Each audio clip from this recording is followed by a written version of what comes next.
Finally, Bachmann Stanley in the flesh. And of course, he looks incredible. So, how did he stack up against Bachmann's other releases? It's been almost 2 years since we've had a new HO tank engine. Has Bachmann improved at all? Well, let's find out.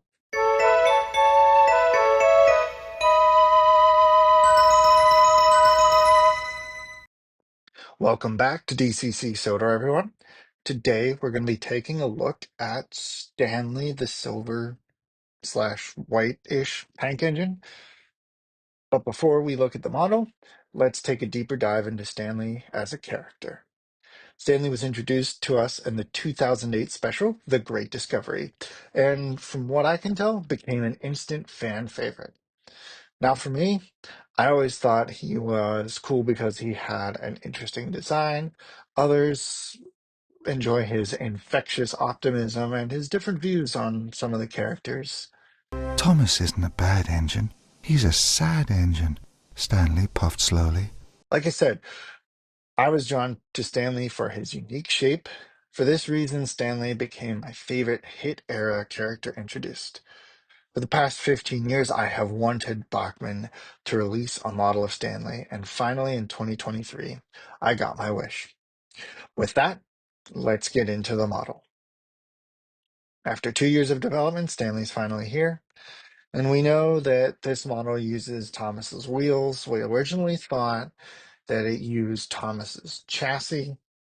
And of course, we know that that original chassis isn't the greatest performer, but Bachmann has improved some of that from that old, outdated N-scale 3-pole motor to a better small can motor, which is what Stanley uses.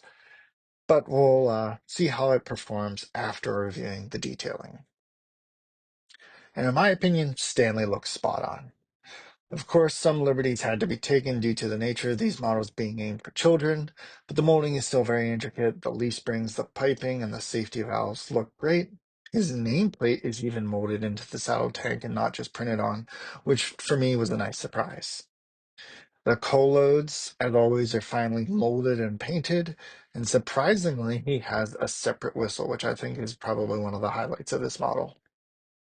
His face is very close to the CGI face, which I always felt looked a little bit like the model face, but having it in hand, I can see definitely some differences. And of course, he does have the moving eyes as well. We will look in just a moment to see what he looks like inside, but first let's run him on DC to see how he runs.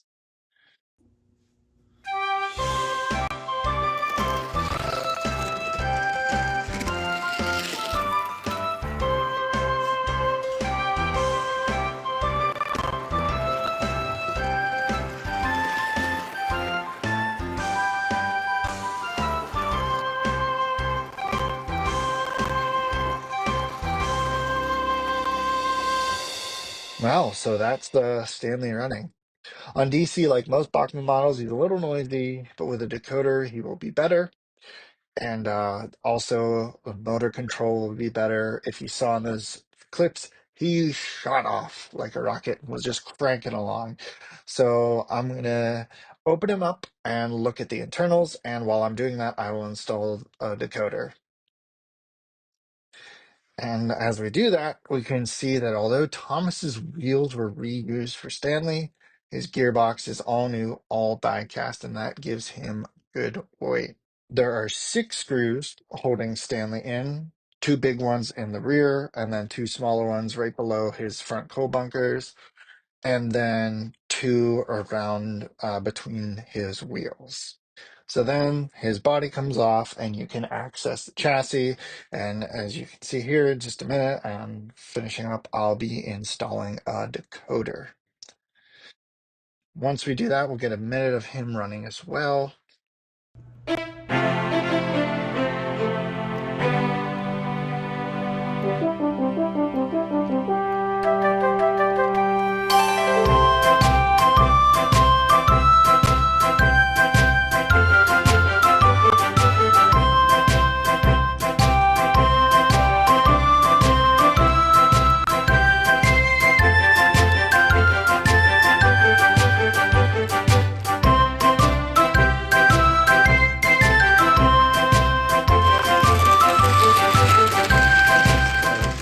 So now let's get into my scoring system and see what we get in each category.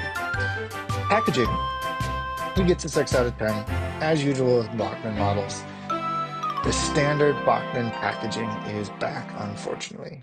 Unlike Rebecca and Bo, Stanley did not get our nice block of ice packaging. And also interesting thing to point out on the back of the packaging, Bo is absent from the list of characters.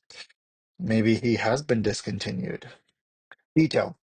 I'm going to give him a good 9 out of 10 for this. He's got all the details that Stanley needs, even though they're mostly molded and only the whistle being separately applied. I still think everything looks great. Power. 8 out of 10 for this one. He's a larger tank engine with a nice die-cast chassis, and he can pull quite a bit and has decent traction for any size train that you probably are going to run with a small tank engine like Stanley. DCC. Give him a 7 out of 10 on this one. As usual, Bachmann doesn't produce these models with DCC quick plugs, so it's a bit more intense to be able to install decoders and add lighting like I'd like to do. And there's really no room for a speaker concealed in him, so I'll have to leave that exposed inside the cab when the time comes to install a decoder in him. Running quality on DC, I would give it a pretty low score because he kind of takes off. But for me, I've already upgraded him to DCC, and you can see just how much better he runs on DCC, which is why I've converted all of my engines to DCC. So I'm going to give him a 9 out of 10. He runs absolutely fantastically on DCC. No complaints from me at all. NMRA compliance, I'm going to give him a 10 out of 10. All his wheels are engaged, couplers match up with all the other standard couplers, and he isn't too big or wide and clears everything he runs by. Quality, 8 out of 10. Stanley's show is pretty good. Only downside is some of the noticeable mold lines in his funnel and on his smoke box. Otherwise, he looks great, and his chassis makes him nice and heavy. Value. I'm going for a 7 out of 10 on this one. In my opinion, Stanley is a little expensive. He now has a $170 recommended retail price, and there's some political stuff going on. We all know about tariffs, so I'm not getting into that anymore. But while reusing Thomas's chassis, well, wheels more or less, it is a hard pill to swallow. My price was 109, which I think is easier to swallow, but now you'll be paying more as many places have raised their prices due to all of these political circumstances going on right now in the US. So maybe overseas you're not paying as much. I don't know. But in all honesty, still not great value if you ask me. But I think that's part of the Thomas tax and the Mattel tax. Can't do much about that either. So that brings us to a total score of 64 out of 80, which is a B on the report card.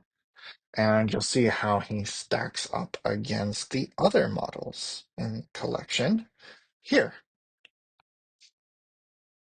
So Stanley is in second place out of the 4 models that I've reviewed in this kind of format of reviewing. Rebecca beat him out by just a couple of points. I would say that's pretty accurate. I still think Rebecca is a pretty nice model. So overall, of course, if you are a Thomas collector, Stanley is a must-have in your collection.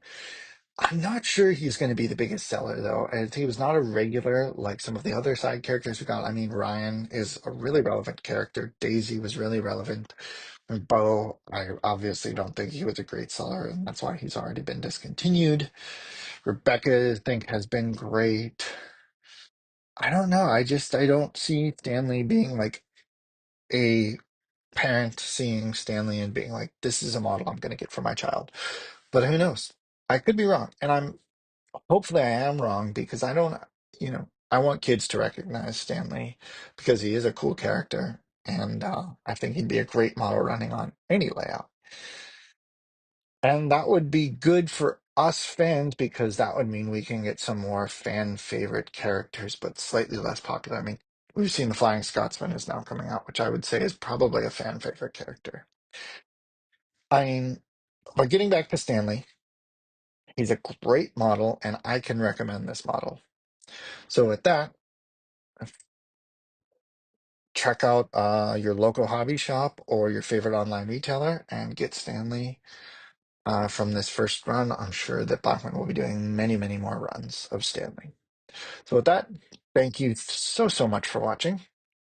Let me know if you'll be getting Stanley in the comments below, and don't forget to subscribe. Or if you've already got Stanley, let me know that in the comments below as well. Thank you.